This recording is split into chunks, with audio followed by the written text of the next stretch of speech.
Vou começar aqui um capítulo 14 que trata da estrutura de capital, teoria de MM.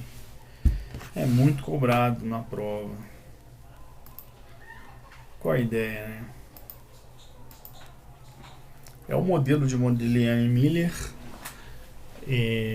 para a estrutura de capital. A gente tem aqui, na verdade, uma teoria que começa uma teoria básica com a primeira proposição no mundo sem impostos, em que no mundo sem impostos a estrutura de capital não altera o valor da empresa, ou seja, indifere você captar recursos via emissão de dívida ou emissão de equity. Essa proporção, então, essa relação da equity não faz a menor diferença, né? Aqui a ideia na tabela é mostrar para você o seguinte: se a empresa não capta dívida, por exemplo, que é o cenário aqui, o primeiro cenário, relação da equity igual a zero, ou seja, dívida é zero, o próprio acionista pode se alavancar, ou seja, ele capta um empréstimo pessoal e o resultado dele vai ser exatamente igual aqui no final, tá vendo aqui, ó, nos três cenários de variação de receita, eu tenho os mesmos resultados que o acionista teria se a empresa se alavancasse e não ele. Ou seja, a forma que os autores usaram para explicar que a alavancagem ela é irrelevante é que se a empresa não se alavanca, o próprio acionista pode se alavancar, o que significa dizer que a empresa se alavancando ou não, os mesmos resultados podem ser obtidos pelo acionista. É lógico que essa visão primária, né, da teoria, ela tem uma série de limitações, ou seja, uma série de restrições. Alguns parâmetros aqui são colocados de forma que no mundo real isso não existe. Por exemplo, a tributação, ela existe, né? O resultado da empresa é sempre tributado. E a outra coisa é você dizer que o acionista vai conseguir na pessoa física captar recursos com a mesma taxa que a empresa consegue, né? Então são duas limitações aí do modelo. Vamos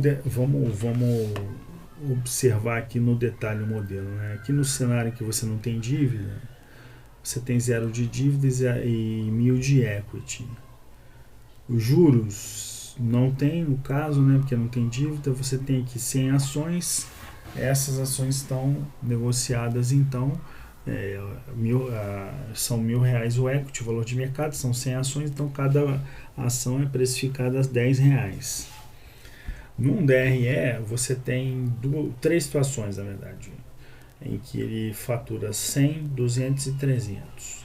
O ICMS é 12% sobre as vendas, o CPV em termos percentuais também é o mesmo, você vai ter a margem bruta variando, as despesas comerciais não variam, não tenho juros, eu vou ter um LAIR sem impostos, então eu tenho um lucro líquido aqui. Como eu tenho 100 ações, antes de calcular o LPA, eu vou falar do ROI. O ROI é simplesmente lucro líquido sobre equity. Então o ROI deu 2,5%, 6% e 9,6%. O lucro por ação, então, foi de 25 por 100 ações. Então é 0,25 real para cada ação, né? 0,60 e 0,96. Se eu pegar R$ 5 de empréstimo, eu vou ter que pagar 0,5. Aí perceba que se eu tiver uma única ação em que eu botei R$ 5 do meu dinheiro, capital próprio, e R$ 5 de dívida, essa combinação vai fazer com que o resultado saia de 25 centavos de lucro para 25 centavos de prejuízo. Por quê? Porque eu tenho que pagar juros dos R$ 5 que eu peguei de dívida para poder comprar a ação. A ação eu comprei com R$ 5 de capital próprio e R$ 5 de dívida. Na segunda situação aqui, esses R$5, como eu tive 60 centavos de lucro, eu passo a ter 10 centavos de lucro. A outra, eu passo a ter 46. Bom, perceba que a amplitude das três possibilidades, né, dentro do cenário sem dívida, me mostrou uma variabilidade de 7 pontos percentuais no ROI, de 2,5 a 9,6. Se eu colocar dívida na jogada, perceba que a amplitude aumenta, né? Ou seja, a alavancagem financeira me traz mais riscos. A variabilidade do ROI aumenta. Bom, vamos ver aqui a relação da equity, na verdade é 1, né? R$500 de dívida e R$500 de equity, eu vou ter R$50 de juros de despesa, eu tenho 100 ações, só que como o equity está 500, cada ação vale R$5. Em termos de DRE, o que muda? A existência da despesa com juros. É a única coisa que faz com que eu tenha prejuízo de 25, lucro de 10 e de 46. O meu ROI vai aumentar a variabilidade, né? E aí eu vou ter um lucro por ação exatamente igual a como se eu tivesse endividado. Ou seja, de capital próprio aqui, eu usei R$5 para comprar, eu não precisei me endividar. Tá vendo? Ou seja, duas conclusões aqui. A variabilidade dos retornos sobre equity aumenta por conta da dívida e a irrelevância de você ter investido numa empresa sem dívida vis-à-vis a ter investido numa empresa com dívida, ou seja, o valor das duas é igual. Essa é a proposição 1 de MM, né? A teoria da irrelevância. Bom, já a proposição 2, a coisa já muda de figura. Você está aqui numa situação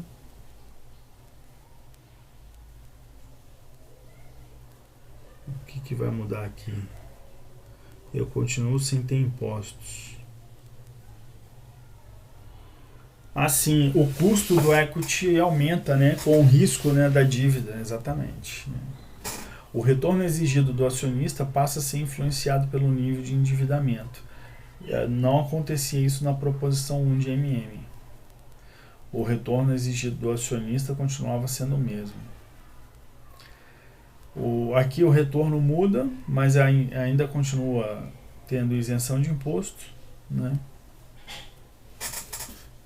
E aí aqui no gráfico eu mostro que o retorno exigido do acionista, que é o CAE, leva a patamares mais elevados quando você aumenta a alavancagem.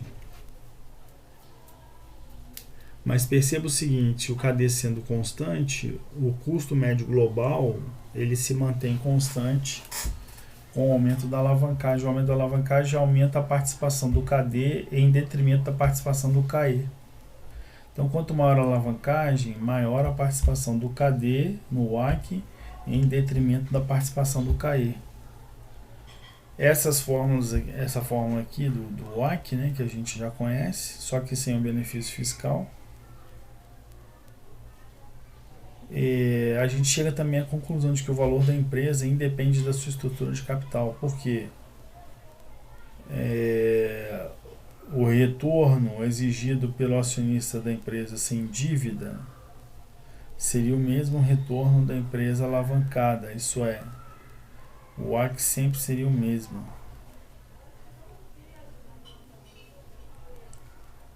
A conclusão aqui o que eu faço, né? Eu pego aqui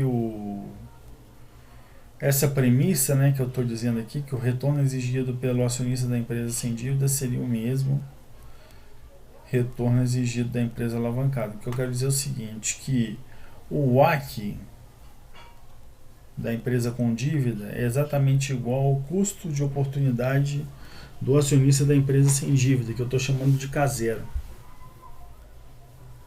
E aí eu igualo essas duas partes, faço um tratamento matemático aqui, que você pode olhar, e chego à conclusão que o custo do equity da empresa com dívida vai ser igual ao custo do equity da empresa sem dívida, mais um componente, que é exatamente a relação dívida-equity, vezes o custo da empresa sem dívida menos o custo da dívida. Então a relação da equity multiplicado pelo incremento, né, entre o K0 e o KD. Isso aqui você não pode ir para a prova sem isso. Teoria da proposição 2 de MM. É isso aqui que faz com que o AC fique constante e o KE suba. Perceba aqui que o KE está subindo. Qual a inclinação da curva do KE, da linha do KE? K0 menos KD.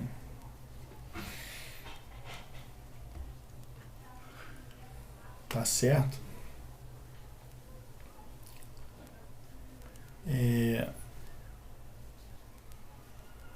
Bom, deixa eu segurar aqui o vídeo.